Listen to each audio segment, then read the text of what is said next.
नमस्कार साथियों, career point Dillon के यूट्यूब चैनल पे आप सभी का स्वागत है। साथियों, आज की जो हमारी क्लास है वो हमने संविधान के एक बहुत ही महत्वपूर्ण टॉपिक संसद से संबंधित लिया हुआ है। संसद का एक अंग, महत्वपूर्ण अंग जिसे राज्यसभा कहा जाता है, उससे संबंधित मैंने कुछ फैक्ट्स आपके लिए लेकर आए हुए हैं।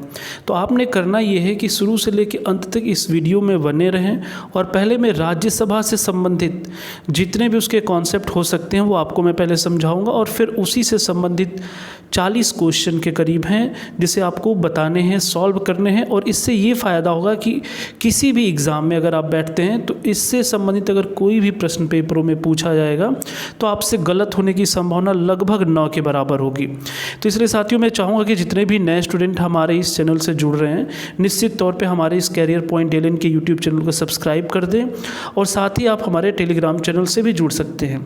तो साथियों, आज का जो टॉपिक है संसद का एक महत्वपूर्ण अंग, उसे आप समझने का प्रयास करेंगे। देखते हैं। देखिए, हमने जो टॉपिक लिया है संसद से संबंधित, आप देख सकते हैं उसे।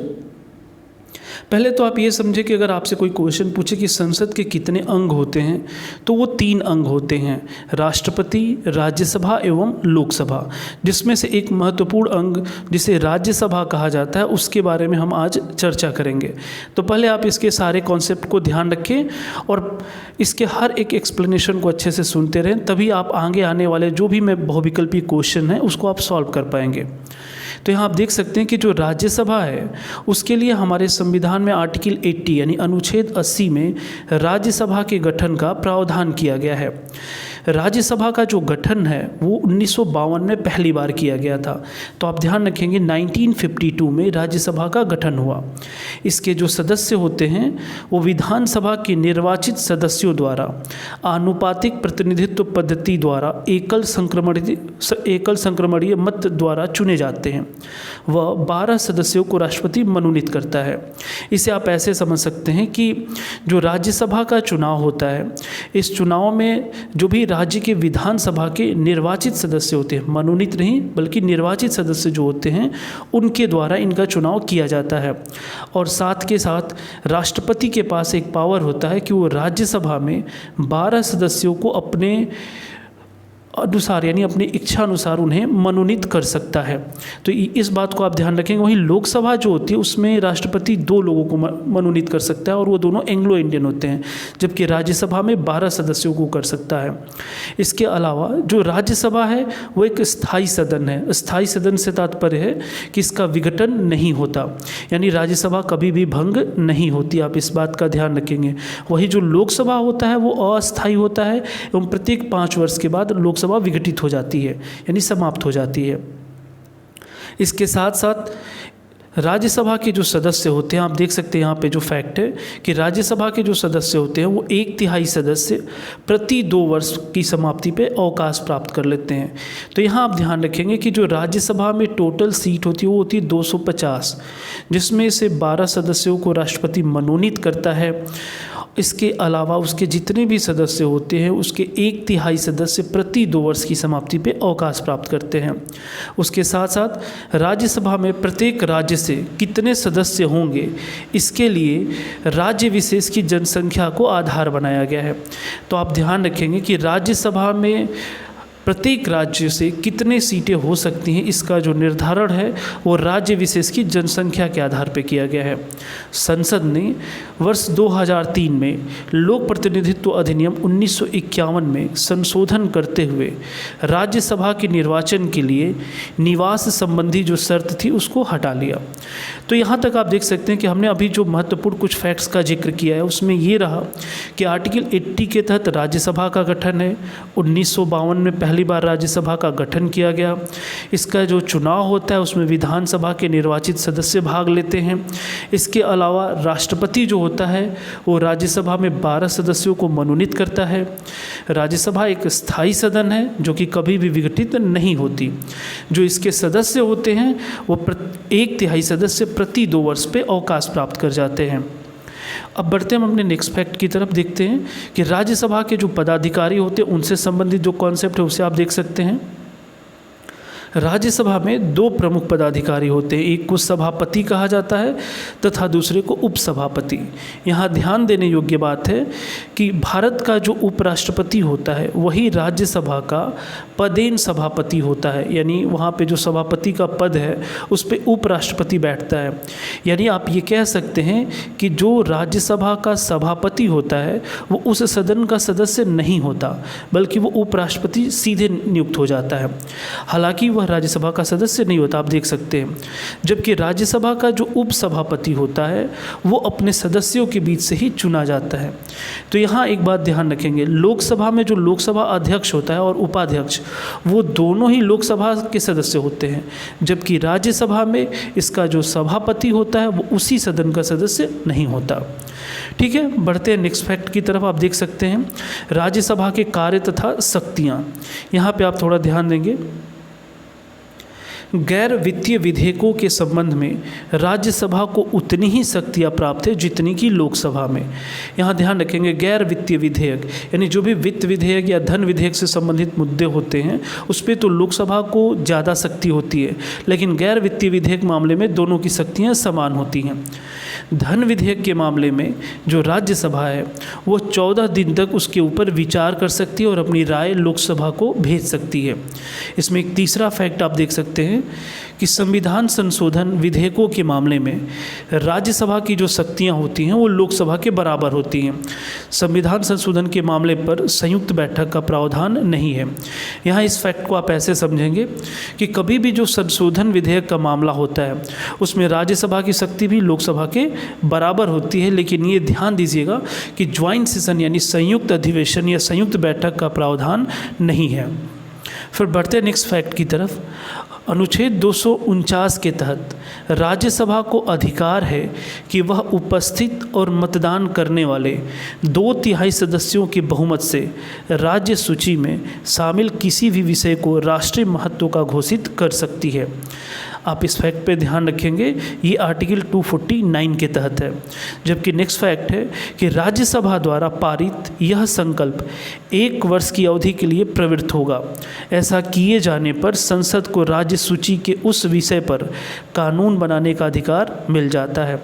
तो आप देखेंगे जो सूचियाँ होती है, एक होती है राज्य सूची, एक होती है केंद्र सूची और एक होती है समवर्ती सूची। तो राज्य सूची से संबंधित विषयों पर भी इसके पास पावर है, आप ये समझ सकते हैं। फिर नेक्स्ट फैक्ट ये है कि अनुच्छेद 312 के अंतर्गत राज्यसभा को यह शक्ति दी गई है कि वह उपस्थित और मतदान करने वाले 2/3 सदस्यों के समर्थन से कोई नई अखिल भारतीय सेवा या सेवाएं स्थापित करने का अधिकार संसद को दे सकती हैं।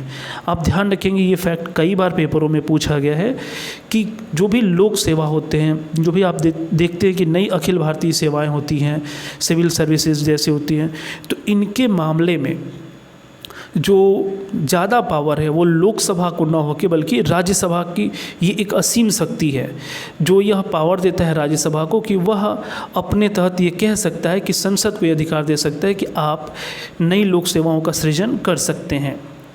ठीक है साथियों, तो ये जो मैंने अभी तक आपको बताया तो ये तो था राज्यसभा से संबंधित कुछ नियम जहाँ पे आप ध्यान रख सकते हैं। तो यहाँ पे मैं एक बार क्विक रिवीजन के तौर पे आपको बोल सकता हूँ कि संसद के महत्वपूर्ण 3 अंग होते हैं, राष्ट्रपति, राज्यसभा और लोकसभा। और हमारा आज का जो टॉपिक था वो राज्यसभा से संबंधित था।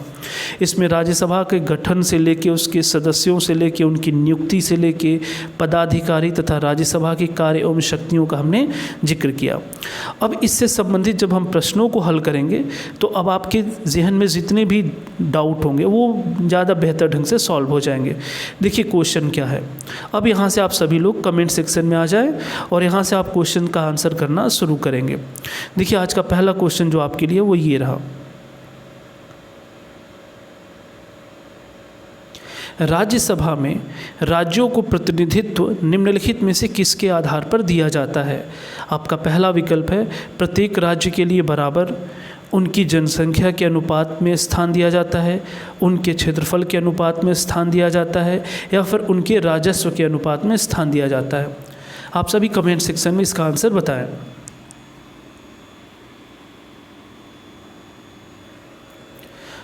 जितने भी साथी इस समय लाइव हमारे इस वीडियो को देख रहे हैं वो कमेंट सेक्शन में ज़रूर आएँ, और यहाँ पे आप जितना आंसर करते रहेंगे अब आपके जो भी कॉन्सेप्ट है, जो भी कन्फ्यूज़न है, सारी चीज़ें दूर हो जाएंगी। देखिए जो क्वेश्चन नंबर फर्स्ट है, इसका जो आंसर है वो है ऑप्शन बी, उनकी जनसंख्या के अनुपात के स्थान पे, जिसका जिक्र हमने ऊपर किया हुआ था। बढ़ते हैं नेक्स्ट क्वेश्चन की तरफ। सेकेंड क्वेश्चन आप देख सकते हैं कि राज्यसभा के सदस्य चुने जाते हैं, यहाँ पे आपके विकल्प हैं राज्यों की विधानसभाओं द्वारा, राज्यों की विधान परिषदों द्वारा, राज्यों की विधानसभा तथा विधान परिषदों द्वारा, या फिर नगर पालिका के सदस्यों एवं ग्राम पंचायतों के सदस्यों द्वारा। क्वेश्चन को आप ध्यान से देख सकते हैं और अपने अपने जो आंसर हैं वो कमेंट सेक्शन में बताते रहें, और आंसर के साथ क्वेश्चन का नंबर आप जरूर लिखा करें। देखिए साथियों, जो दूसरा क्वेश्चन है इसका जो आंसर है वो है आपका ऑप्शन ए, जो राज्य की विधानसभाओं द्वारा, यानी राज्य की विधानसभाओं के जो निर्वाचित सदस्य होते हैं उनके ही द्वारा राज्यसभा के सदस्य चुने जाते हैं। बढ़ते हम अपने नेक्स्ट क्वेश्चन की तरफ। आप देख सकते हैं इसे, राज्यसभा के संदर्भ में निम्नलिखित में से कौन सा कथन है। आप देख सकते हैं, पहले विकल्पों को देख ले पूरा। हाँ, राज्यसभा के संदर्भ में निम्नलिखित में से कौन सा कथन सत्य है, आपको बताना है। इसके 1/3 सदस्य प्रति 2 वर्ष में अवकाश प्राप्त करते हैं, इसके आधे सदस्य प्रति 2 वर्ष में अवकाश प्राप्त करते हैं, इसके आधे सदस्य प्रति 3 वर्ष में अवकाश प्राप्त करते हैं, या इनमें से कोई नहीं।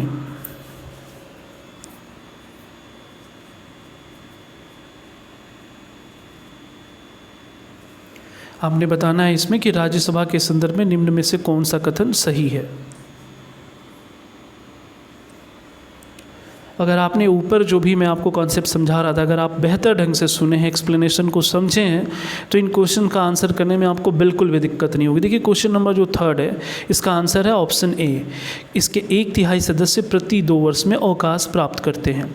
बढ़ते हम अपने नेक्स्ट क्वेश्चन की तरफ। देखिए क्वेश्चन नंबर जो फोर्थ है, राज्यसभा को स्थायी सदन कहते हैं क्योंकि सभी सदस्य आजीवन सदस्य होते हैं, इसे विघटित नहीं किया जा सकता, कुछ सदस्य प्रति 2 वर्ष में अवकाश प्राप्त करते हैं, या फिर बी एवं सी दोनों ही सही है।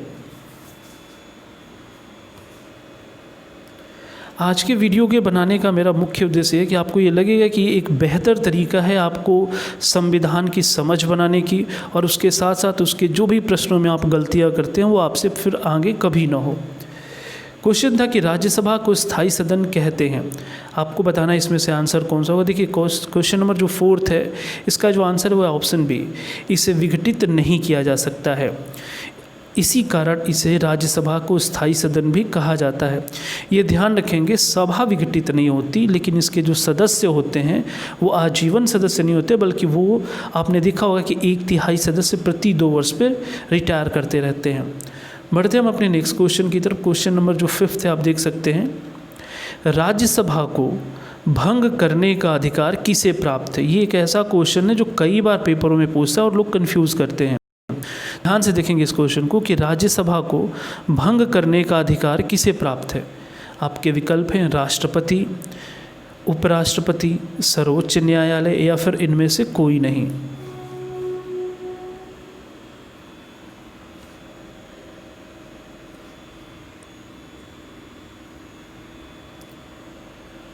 क्वेश्चन नंबर जो 5th है इसका जो आंसर है वो है ऑप्शन आपका डी, इनमें से कोई नहीं। ये आप ध्यान रखेंगे क्योंकि राज्यसभा जो है भंग नहीं होती। आपने पिछले क्वेश्चन में ही देखा था, जिसमें अगर कोई राष्ट्रपति या सर्वोच्च न्यायालय बोलता है तो वो गलत है। फिर नेक्स्ट क्वेश्चन देख सकते हैं। क्वेश्चन नंबर जो 6 है, राज्यसभा में राष्ट्रपति के द्वारा कितने व्यक्ति मनोनीत किए जाते हैं, 10, 15, 12 या फिर 20।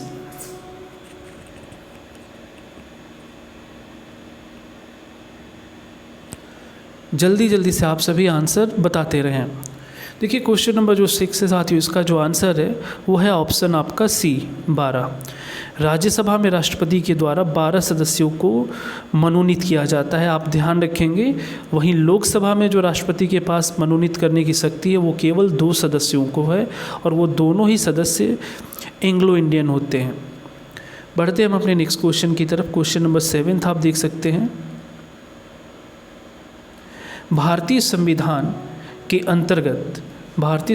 के अंतर्गत निम्नलिखित में से कौन सा अनुच्छेद संसद को राज्य सूची के विषय के संबंध में विधि बनाने की शक्ति प्रदान करता है? अनुच्छेद 115 या फिर अनुच्छेद 116, अनुच्छेद 226 या फिर अनुच्छेद 249। क्वेश्चन में एक बार आपके लिए रिपीट कर देता हूं कि भारतीय संविधान के अंतर्गत निम्नलिखित में से कौन सा अनुच्छेद संसद को राज्य सूची के विषय के संबंध में विधि बनाने की शक्ति प्रदान करता है? हमने ऊपर एक्सप्लेनेशन में इसकी व्याख्या की थी।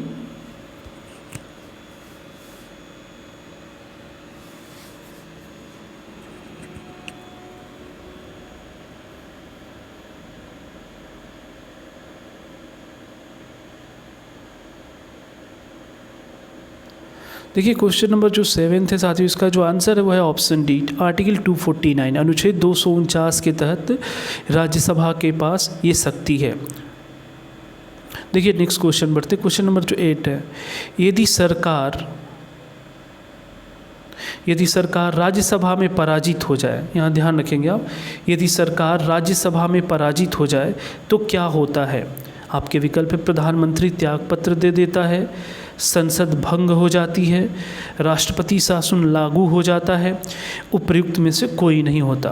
क्वेश्चन आप ध्यान रखेंगे कि यदि सरकार राज्यसभा में पराजित हो जाए तो क्या होता है?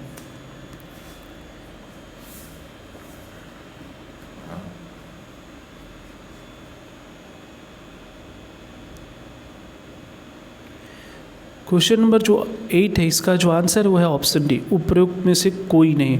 ये जो ऊपर दिए गए हैं तीनों कि प्रधानमंत्री त्यागपत्र दे देता है, संसद भंग हो जाती है, राष्ट्रपति शासन लागू हो जाता है, ऐसा कुछ नहीं है। क्योंकि आप ध्यान रखेंगे जो प्रधानमंत्री होता है वो भी लोकसभा के प्रति उसकी जवाबदेहिता होती है, तो आप ध्यान रखेंगे इसको, तो इसलिए इसमें जो ऑप्शन है डी वो होगा इसमें। बढ़ते हैं नेक्स्ट क्वेश्चन की तरफ।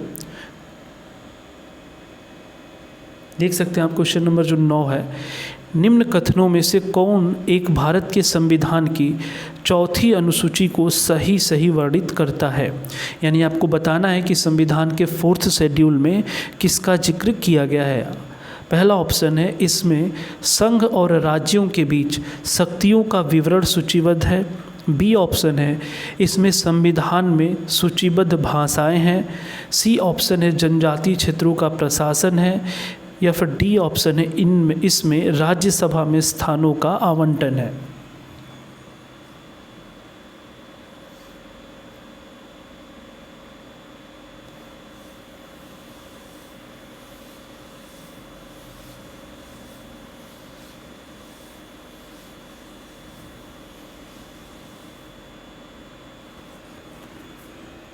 देखिए साथियों क्वेश्चन नंबर जो 9 है, इसका जो आंसर है वो है ऑप्शन डी, इसमें राज्यसभा में स्थानों का आवंटन। यहाँ आप ध्यान देंगे कि जो पहला विकल्प दिया था संघ और राज्यों के बीच शक्तियों का विवरण, तो संघ और राज्यों के बीच शक्तियों का विवरण अगर आप देखेंगे तो कहीं ना कहीं वो सूचियों का उल्लेख जो 7वीं अनुसूची है उसमें इसका जिक्र है।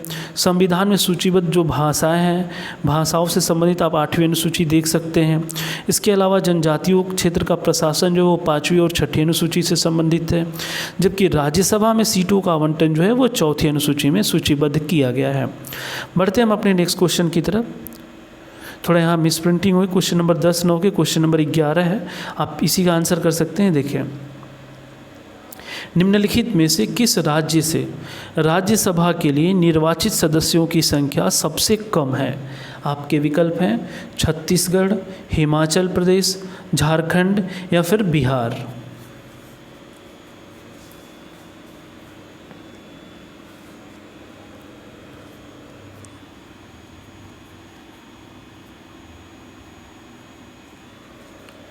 देखिए क्वेश्चन नंबर जो 11 है, इसका जो आंसर है वो है ऑप्शन बी, हिमाचल प्रदेश का। हिमाचल प्रदेश में राज्यसभा के निर्वाचित सदस्यों की संख्या सबसे कम है दिए गए विकल्पों के आधार पे। देखिए क्वेश्चन नंबर जो 12 है उसकी तरफ चलते हैं।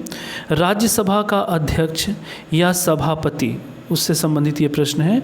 विकल्प है आपके, राष्ट्रपति द्वारा नियुक्त किया जाता है, संसद द्वारा चयनित होता है, उपराष्ट्रपति पदेन सभापति होता है, या फिर इनमें से कोई नहीं। आपने बताना है कि राज्यसभा का अध्यक्ष या फिर सभापति कौन होता है, ये बताना है आपको।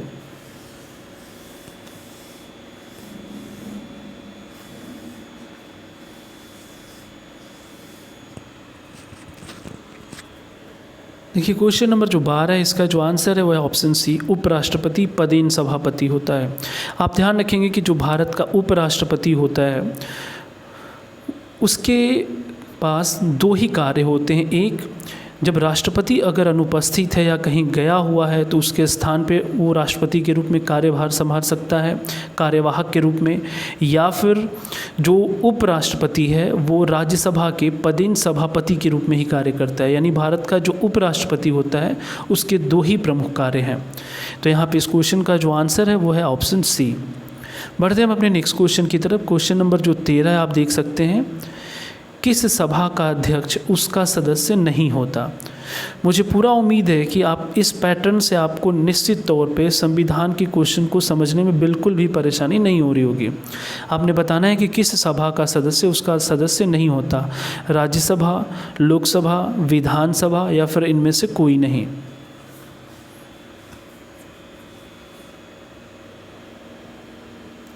बिल्कुल ये बहुत ही आसान क्वेश्चन है। क्वेश्चन नंबर जो 13 है, इसका आंसर है राज्यसभा। नेक्स्ट क्वेश्चन आप देख सकते हैं कि राज्यसभा के चुनाव के लिए अपेक्षित न्यूनतम आयु है। कुछ फैक्ट्स का ऊपर हमने जिक्र नहीं किया था, तो यहाँ पे प्रश्नों के रूप में है जहाँ से आपकी तैयारी कंप्लीट हो जाएगी। आपको बताना है कि राज्यसभा के चुनाव के लिए न्यूनतम आयु की योग्यता कितनी है, 25 वर्ष, 30 वर्ष, 32 वर्ष या फिर 35 वर्ष।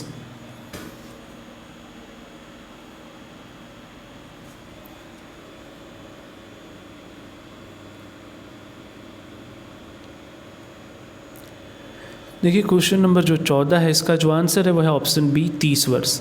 राज्यसभा में चुनाव लड़ने के लिए आपकी न्यूनतम उम्र 30 वर्ष होनी चाहिए। यहाँ साथियों आप सभी एक बार कमेंट सेक्शन में तैयार हो जाएं। मैं आपसे कुछ और क्वेश्चन पूछता हूँ, मौखिक रूप से ही आप उसका आंसर करें। अगर लोकसभा में चुनाव आपने लड़ना हो तो आपकी न्यूनतम उम्र कितनी होनी चाहिए, आप सभी कमेंट सेक्शन में बताएं जिन्हें भी पता है। राज्यसभा के लिए तो 30 वर्ष का प्रावधान है, लेकिन लोकसभा के लिए कितना है? बिल्कुल जल्दी जल्दी आप सभी आंसर बताते रहें। देखिए लोकसभा के लिए 25 वर्ष का है, न्यूनतम उम्र 25 वर्ष होगी तो आप लोकसभा का चुनाव लड़ सकते हैं। राज्यसभा के लिए कितनी है? 30 वर्ष का। और अगर आपको मान लीजिए राष्ट्रपति का चुनाव लड़ना है तो आपकी न्यूनतम उम्र कितनी होनी चाहिए, इसका आंसर आप सभी करें। मैं रिपीट करता हूं कि अगर राष्ट्रपति का चुनाव लड़ना है तो न्यूनतम उम्र की अर्हता कितनी है?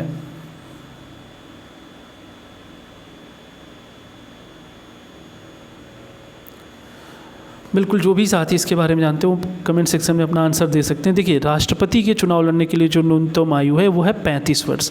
तो यहाँ आप एक ध्यान रखेंगे, संसद यानी संसद के जो 3 महत्वपूर्ण अंग हैं, लोकसभा उसके चुनाव की उम्र कितनी है? 25 वर्ष, राज्यसभा 30 वर्ष, और वहीं राष्ट्रपति के लिए कितनी है? 35 वर्ष। ठीक जैसा ये केंद्र में है वैसा ही आप उठा के राज्य में जा सकते हैं। राज्य में अगर आप विधानसभा का चुनाव लड़ना चाहते हैं तो न्यूनतम उम्र 25 वर्ष होनी चाहिए। अगर आप विधान परिषद का चुनाव लड़ना चाहते हैं तो न्यूनतम उम्र 30 वर्ष होनी चाहिए। और यदि आप राज्यपाल के चुनाव नहीं होता राज्यपाल का, लेकिन जो राज्यपाल मनोनीत होता है तो वो जो होता है वो 35 वर्ष उसकी न्यूनतम आयु होनी चाहिए। हालांकि राज्यपाल को राष्ट्रपति नियुक्त करता है। तो आप ध्यान रखेंगे जैसा केंद्र में उम्र का प्रावधान है ठीक वैसा ही राज्यों में भी प्रावधान है। इसके साथ साथ मैं चाहूँगा कि एक और आप सभी बता दें कि अगर कोई ग्राम प्रधान बनना चाहता है, यानी अगर गांव का कोई प्रधान बनना चाहता है तो उसको चुनाव लड़ने के लिए न्यूनतम उम्र कितनी है? आप कमेंट सेक्शन में बता सकते हैं कि अगर गांव का कोई प्रधान बनना चाहता है या फिर नगर पंचायत में जो चेयरमैन होते हैं तो उसके चुनाव लड़ने की न्यूनतम उम्र कितनी है?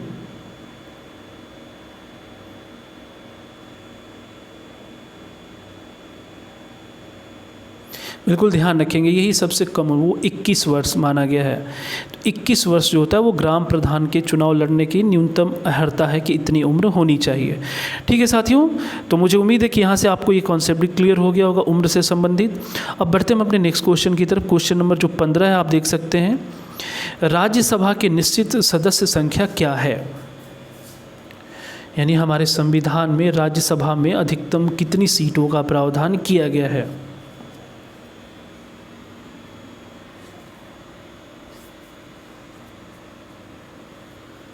बिल्कुल, क्वेश्चन नंबर जो 15 इसका आंसर डी है, 250। अधिकतम सदस्यों की संख्या 250 हो सकती है। बढ़ते हम अपने नेक्स्ट क्वेश्चन की तरफ। क्वेश्चन नंबर जो 16 है वो आप देख सकते हैं, राज्यसभा का प्रथम गठन किस वर्ष हुआ था? इसका हमने शुरुआत में ही जिक्र किया हुआ है कि राज्यसभा का प्रथम गठन किस वर्ष हुआ। 1950, 1951, 1952 या फिर 1953?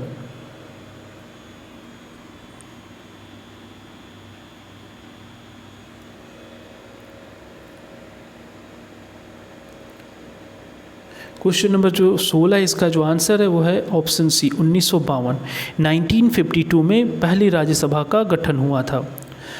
बढ़ते हैं नेक्स्ट क्वेश्चन की तरफ। क्वेश्चन नंबर 17 आप देख सकते हैं, निम्न में से कौन राज्यसभा का सदस्य होते हुए भी लोकसभा की कार्यवाही में भाग ले सकता है?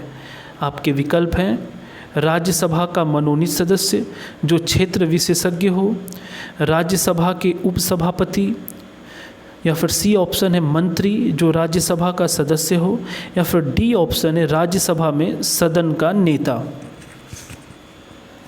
क्वेश्चन को आप ध्यान से देख सकते हैं, विकल्पों पे विचार करें, फिर अपने अपने आंसर सबमिट करें।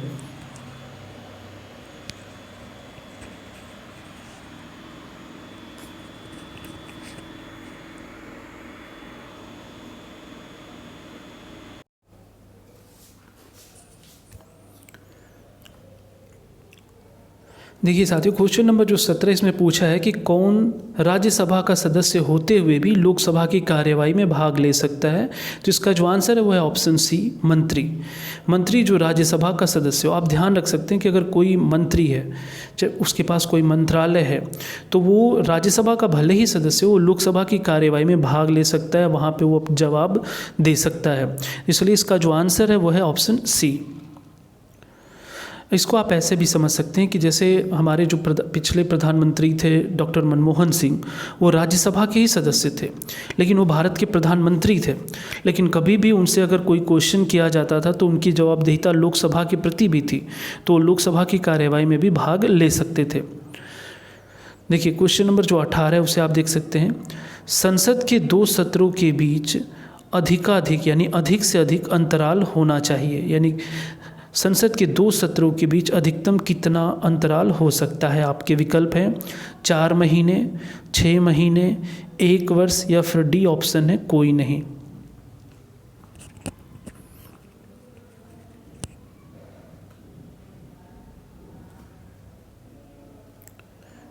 अब आप सभी यहाँ से थोड़ा जल्दी जल्दी आंसर बताएं। देखिए क्वेश्चन नंबर जो 18 है साथियों, इसका जो आंसर है वो है ऑप्शन बी, 6 महीने।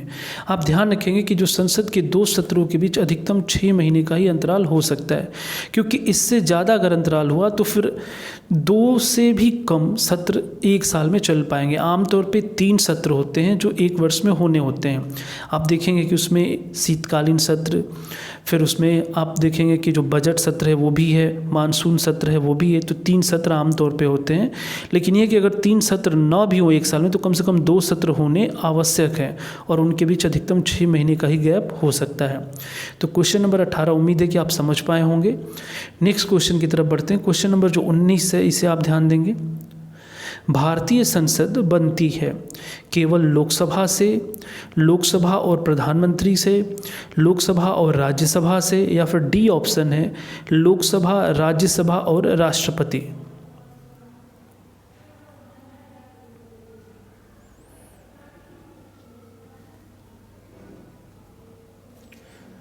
इस क्वेश्चन का आंसर मैं आपको पहले भी कर चुका हूँ, इनफैक्ट मैंने कई बार इस वीडियो में बोला भी है। तो देखिए जो क्वेश्चन नंबर 19 है साथियों, इसका जो आंसर है वो है ऑप्शन डी, कि भारतीय संसद के मुख्य रूप से कितने अंग होते हैं? 3, लोकसभा, राज्यसभा और राष्ट्रपति। यहाँ ये ध्यान रखेंगे कि हमारे देश में कोई भी संविधान में कोई नया नियम जुड़ता है या कोई भी नया प्रावधान आता है तो पहले राष्ट्रपति अनुमोदित करता है, फिर वो लोकसभा में विधेयक पास होता है, फिर राज्यसभा में पास होता है, उसके बाद पुनः राष्ट्रपति के पास आता है, तो उसके हस्ताक्षर के बाद ही कोई नया कानून बनता है। तो आप इसको ऐसे ध्यान रखेंगे, कोई एक नया कानून बनाने में यानी संसद की पूरी भूमिका जो है इसमें इन 3 लोगों का रोल बहुत ही इंपॉर्टेंट है, इसलिए इन्हें हम संसद के 3 महत्वपूर्ण अंग भी कहते हैं। बढ़ते हम अपने नेक्स्ट क्वेश्चन की तरफ। क्वेश्चन नंबर जो 20 है, आप देख सकते हैं, निम्नलिखित में से कौन संसद का अनन्य भाग नहीं है? आपके विकल्प हैं राष्ट्रपति, उपराष्ट्रपति, लोकसभा और राज्यसभा। आप समझ भी सकते हैं कि इसमें कौन संसद का अनन्य भाग नहीं है, यानी उसका अंग नहीं है।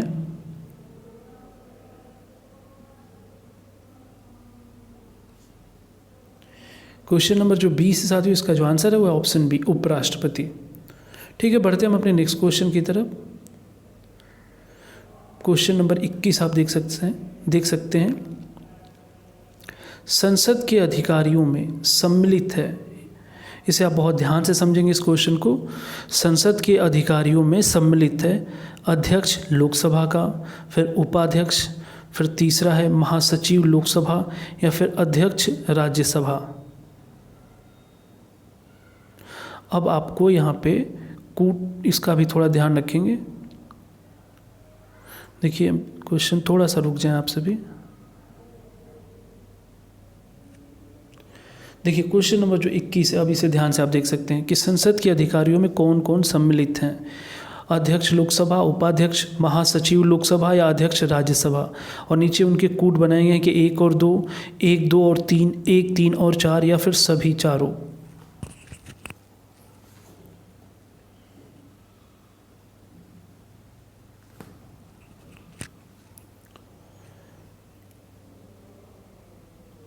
देखिए जो क्वेश्चन नंबर 21 है साथियों, इसका जो आंसर है वो ऑप्शन डी, सभी चारों। क्योंकि यहाँ आप ध्यान दे सकते हैं, देखिए संसद में मैंने आपसे जिक्र किया कि लोकसभा राज्यसभा तो आती हैं, तो लोकसभा में अध्यक्ष और उपाध्यक्ष हो गए, और इसके बाद यहाँ अध्यक्ष जो दिया गया है राज्यसभा का, और फिर महासचिव लोकसभा का। तो ये सभी संसद के अधिकारियों के रूप में ही इन्हें माने जाते हैं। नेक्स्ट क्वेश्चन आप देख सकते हैं, क्वेश्चन नंबर जो 22 है,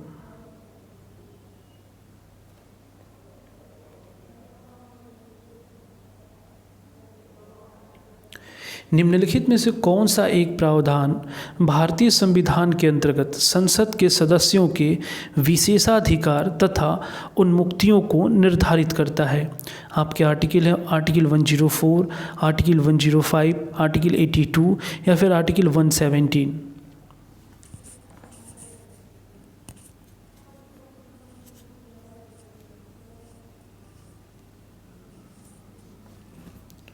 देखिए क्वेश्चन नंबर जो 22 है, जो संसद सदस्यों के विशेषाधिकार से संबंधित है, वो है आपका ऑप्शन बी, अनुच्छेद 105। ध्यान रखेंगे अनुच्छेद 105 में ही संविधान में संसद के सदस्यों के विशेषाधिकार तथा उनके उन्मुक्तियों को निर्धारित करता है। बढ़ते हम अपने नेक्स्ट क्वेश्चन। देखिए जो भी अनुच्छेद है उन्हें आपको याद करना पड़ेगा, थोड़ा उन्हें कोरिलेट कर लेंगे तो आपको याद करने में आसानी हो पाएगी। क्वेश्चन नंबर 23 देखते हैं, किसी मंत्री के विरुद्ध विशेषाधिकार प्रस्ताव उठाया जा सकता है जब वह सरकार में विश्वास खो देता है, लंबे समय तक स्वयं को अनुपस्थित रखता है, किसी मामले के तथ्यों को रोकता है या तथ्यों का बिगड़ा हुआ वर्णन देता है, या फिर डी ऑप्शन है मंत्रिमंडल के सामूहिक उत्तरदायित्व से बचता है।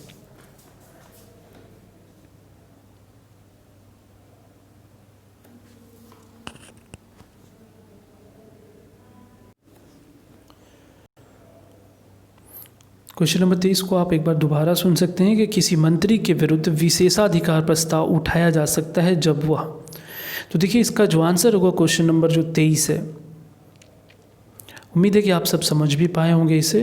इसका जो आंसर है वह ऑप्शन सी, किसी मामले के तथ्यों को रोकता है या तथ्यों का बिगड़ा हुआ वर्णन देता है। तो इस मामले में किसी मंत्री के विरुद्ध विशेषाधिकार प्रस्ताव उठाया जा सकता है।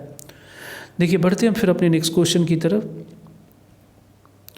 ध्यान रखेंगे कि जो भी संसद सदस्य होते हैं उनके पास कुछ विशेष शक्तियाँ होती हैं जो आम जनों से काफ़ी अलग होती हैं, तो उन्हें ही हम उनके विशेषाधिकार कहते हैं। अब यहाँ पे क्वेश्चन है, क्वेश्चन नंबर 24 के निम्नलिखित में से कौन सा संसद सदस्यों का सामूहिक विशेषाधिकार नहीं है।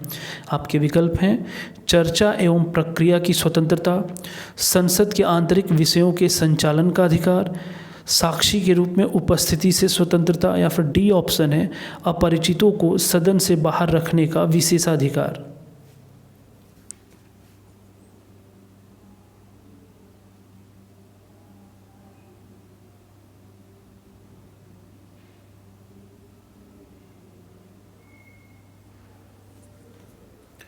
ये सारे क्वेश्चन एनालिटिकल क्वेश्चन है जो कि आप कह सकते हैं कि इनमें कॉन्सेप्ट बहुत ध्यान रखना होता है।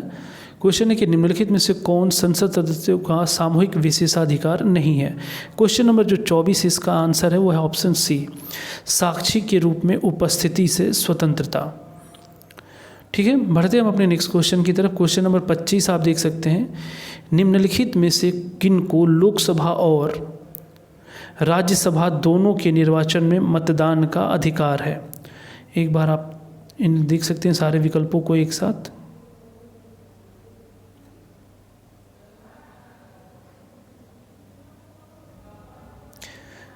आपका जो पहला विकल्प है वो है संसद के निम्न सदन में निर्वाचित सदस्यों का, बी है संसद के उच्च सदन में निर्वाचित सदस्यों को, सी ऑप्शन है राज्य विधानमंडल के उच्च सदन के निर्वाचित सदस्यों को, या फिर डी ऑप्शन है राज्य विधानमंडल के निम्न सदन के निर्वाचित सदस्यों को।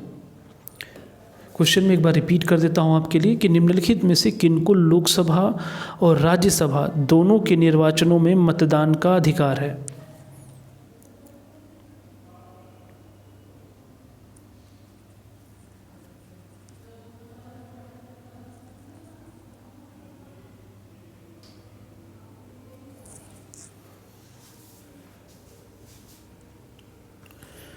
देखिए क्वेश्चन नंबर जो 25 इसका जो आंसर है वो है ऑप्शन डी, राज्य विधानमंडल के निम्न सदन के निर्वाचित सदस्यों को। पहले आप ध्यान रखेंगे कि राज्य विधानमंडल का जो निम्न सदन होता है, तो निम्न सदन वहाँ पे विधानसभा को कहा जाता है और उच्च सदन विधान परिषद को कहा जाता है। तो राज्य विधानमंडल के जो निम्न सदन के यानी विधानसभा के जो निर्वाचित सदस्य होते हैं उन्हें राज्यसभा और लोकसभा के मतदान में उनको अधिकार मिलता है। ठीक है, बढ़ते हम अपने नेक्स्ट क्वेश्चन की तरफ। क्वेश्चन नंबर जो 26 है आप देख सकते हैं, संसद राज्य सूची के विषय के संबंध में कानून बना सकती है राष्ट्रपति की इच्छा से, यदि राज्यसभा ऐसा संकल्प पारित करती है तब, या फिर किसी भी परिस्थिति में, या फिर संसद राज्य के विधानमंडल से पूछकर। आपने बताना है कि संसद राज्य सूची के विषय के संबंध में कानून बना सकती है किस परिस्थिति में।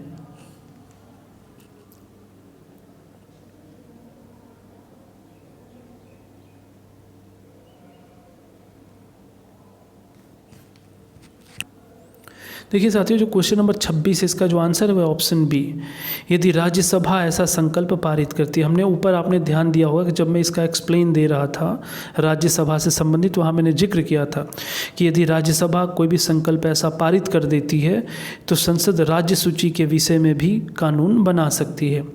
बढ़ते हम अपने नेक्स्ट क्वेश्चन की तरफ। ध्यान रखेंगे जो आज क्वेश्चन है टोटल, कई लोग सोच रहे होंगे कितने क्वेश्चन हैं, तो आज 38 क्वेश्चन है, 38 क्वेश्चन को हम लोग लिए हैं जो राज्यसभा से संबंधित है। तो आप सभी लास्ट तक इस वीडियो में बने रहेंगे क्योंकि आपके लिए सभी बेहतर क्वेश्चंस का कलेक्शन है। क्वेश्चन नंबर जो 27 है आप देख सकते हैं, संसद अंतर्राष्ट्रीय संधियों को भारत के किसी भाग अथवा संपूर्ण भारत में लागू करने के लिए कोई भी कानून बना सकती है। आपके विकल्प हैं सभी राज्यों की सहमति से, बहुसंख्यक राज्यों की सहमति से, संबंधित राज्यों की सहमति से, या फिर बिना किसी राज्य की सहमति से।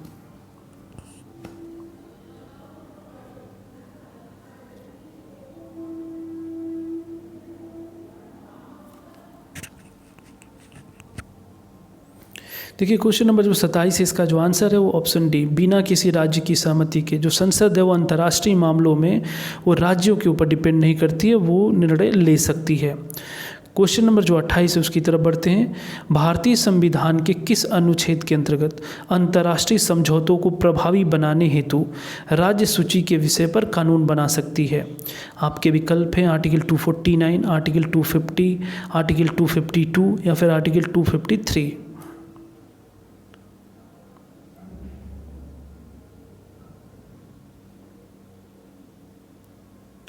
देखिए, जो अंतर्राष्ट्रीय समझौतों से संबंधित जो भी मुद्दे हैं उसका जो उल्लेख है वो है आर्टिकल 253, अनुच्छेद 253। ठीक है, बढ़ते हैं हम अपने नेक्स्ट क्वेश्चन की तरफ। संविधान की विषय सूचियों में दिए गए विषयों के अतिरिक्त विषयों पर कौन कानून बना सकता है? आप क्वेश्चन एक बार ध्यान से सुने। संविधान के विषय सूचियों में दिए गए विषयों के अतिरिक्त विषयों पर कौन कानून बना सकता है? आपके विकल्प हैं सर्वोच्च न्यायालय, संसद, राज्य विधानमंडल या फिर क्षेत्रीय परिषदें।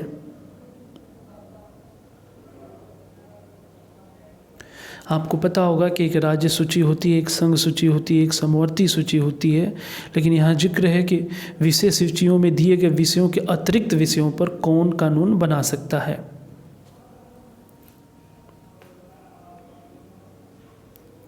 क्वेश्चन नंबर जो 29 से आती है उसका जो आंसर है वो है ऑप्शन बी, संसद। संसद के पास ये विशेष अधिकार है। ठीक है, बढ़ते हैं नेक्स्ट क्वेश्चन की तरफ। क्वेश्चन नंबर जो 30 है आप देख सकते हैं, अध्यक्ष सदन के किसी भी सदस्य को बोलने से रोक सकता है और अन्य किसी सदस्य को बोलने दे सकता है। यह घटना कहलाती है मर्यादा, पक्ष त्याग, अंतर्प्रदन या फिर बैठ जाना। आपको बताना है कि इसको क्या बोला जाता है। अगर आपने कभी भी टीवी पे लोकसभा या राज्यसभा की कार्यवाही देखी होगी तो वहाँ पे निश्चित तौर पे आपने देखा होगा कि जो भी अध्यक्ष या फिर सभापति जो होता है वो सदस्यों को इन दिए गए विकल्पों में से किस शब्द से संबोधित करता है। तो आप देखेंगे इसका जो आंसर है वो है ऑप्शन डी, बैठ जाना। आप देखेंगे आमतौर पर बोलता है कि जो भी सदस्य बैठ जाएं, तो ये जो कॉन्सेप्ट है ये क्वेश्चन नंबर जो 30 उसका जो आंसर है।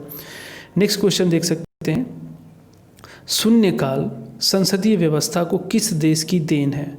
आपको पता है कि हमारे संविधान में बहुत सारे कॉन्सेप्ट अलग अलग देशों से लिए गए हैं, लेकिन ये पूछा गया है कि जो शून्यकाल है, 0 आवर, वो संसदीय व्यवस्था को किस देश की देन है? भारत, अमेरिका, ब्रिटेन या फिर स्विट्जरलैंड।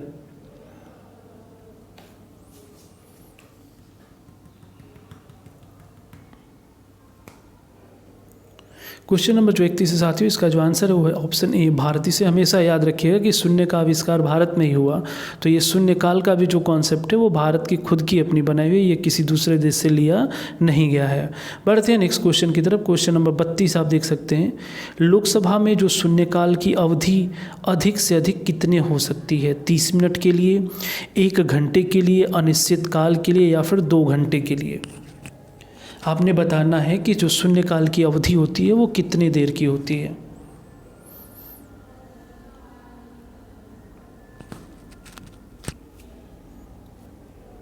देखिए, क्वेश्चन नंबर जो 32 इसका आंसर है 1 घंटा। दोपहर के 12 बजे, जिसको 0 आवर बोला जाता है, दोपहर के 12 बजे से लेकर 1 बजे तक के समय को शून्यकाल कहा जाता है। बढ़ते हैं हम अपने नेक्स्ट क्वेश्चन की तरफ। क्वेश्चन नंबर जो 33 है आप देख सकते हैं, राजनीतिक शब्दावली में शून्यकाल का अर्थ है वह दिन जब संसद में कोई कार्य नहीं होता, या फिर बी, निलंबित प्रस्ताव, या फिर सी, स्थगन काल, या फिर डी, प्रश्न उत्तर काल। आपने बताना है कि राजनीतिक शब्दावली में शून्यकाल का क्या अर्थ है।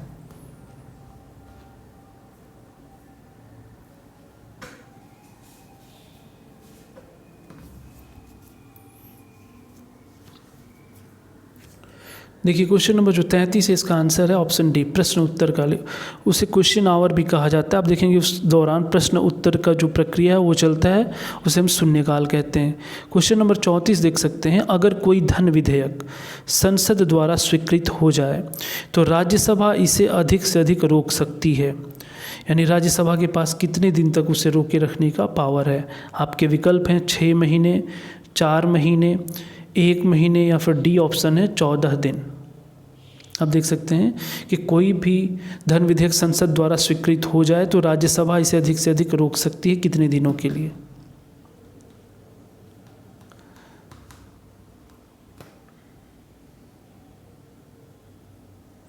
इस क्वेश्चन को आप ध्यान रखेंगे कि कभी भी संसद से ऐसे दिनों का जो कॉन्सेप्ट है वो आमतौर पे ऑप्शन जो डी है 14 दिन का ही पावर है कि वहाँ पे धन विधेयक को, किसी विधेयक को राज्यसभा उस पर विचार के लिए रोक सकती है अपने पास।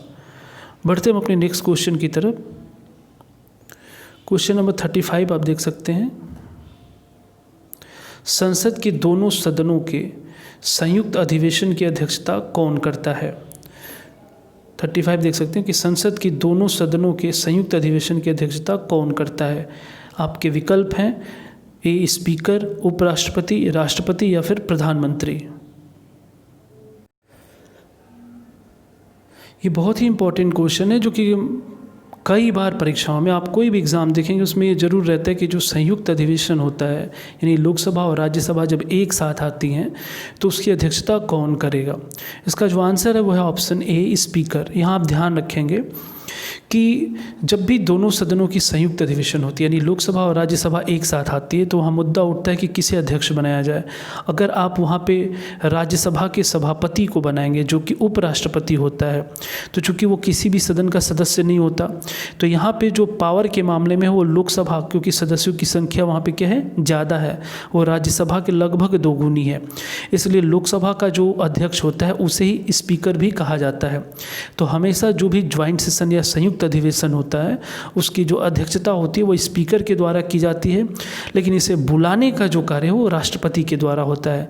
तो आप ये कंफ्यूज ना करेंगे, ध्यान रखेंगे कि संयुक्त अधिवेशन बुलाता राष्ट्रपति है परंतु उसकी अध्यक्षता जो है वो कौन करता है, स्पीकर करता है। देखिए क्वेश्चन नंबर जो 36 है, संसद के दोनों सदनों की संयुक्त बैठक में कोई विधेयक निर्दिष्ट या रेफर किया जाता है तो किसके द्वारा पारित किया जाना होता है? उपस्थित तथा मत देने वाले सदस्यों के साधारण बहुमत द्वारा, उपस्थित तथा मत देने वाले सदस्यों का 3/4 या सदनों के 2/3 बहुमत से या फिर सदनों का पूर्ण बहुमत।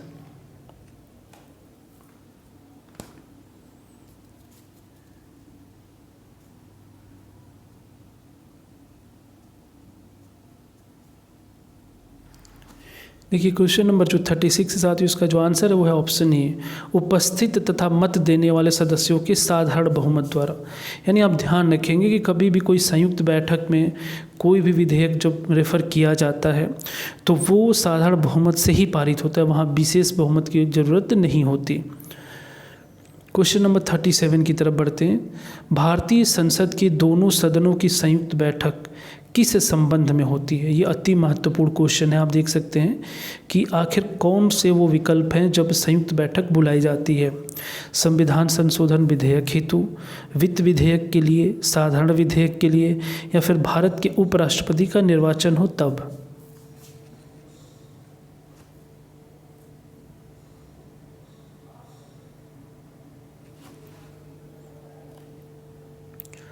क्वेश्चन नंबर जो 37 है साथियों उसका जो आंसर है वो है ऑप्शन सी, साधारण विधेयक।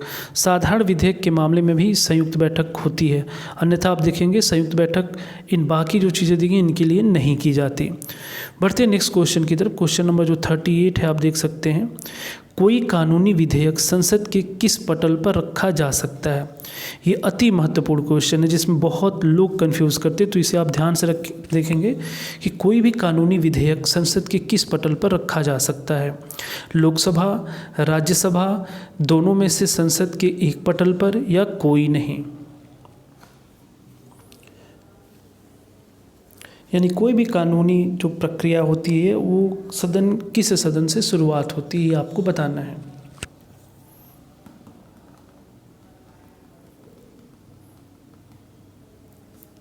देखिए क्वेश्चन नंबर जो 38 है इसका जो आंसर है वो ऑप्शन सी, दोनों में से संसद के एक पटल पर। नियम ये कहता है कि कोई भी विधेयक जब आता है तो उसके लिए पर्टिकुलर नियम नहीं कि वो लोकसभा में ही पहले आएगा या राज्यसभा में, वो किसी भी सदन में पहले आ सकता है, लेकिन पहले अगर लोकसभा में आता है तो वहाँ से पास होने के बाद राज्यसभा में जाएगा, या फिर अगर पहले राज्यसभा में ही आ जाता है तो फिर वहाँ से लोकसभा में जाएगा, यानी वो किसी भी एक पटल पर रखा जा सकता है।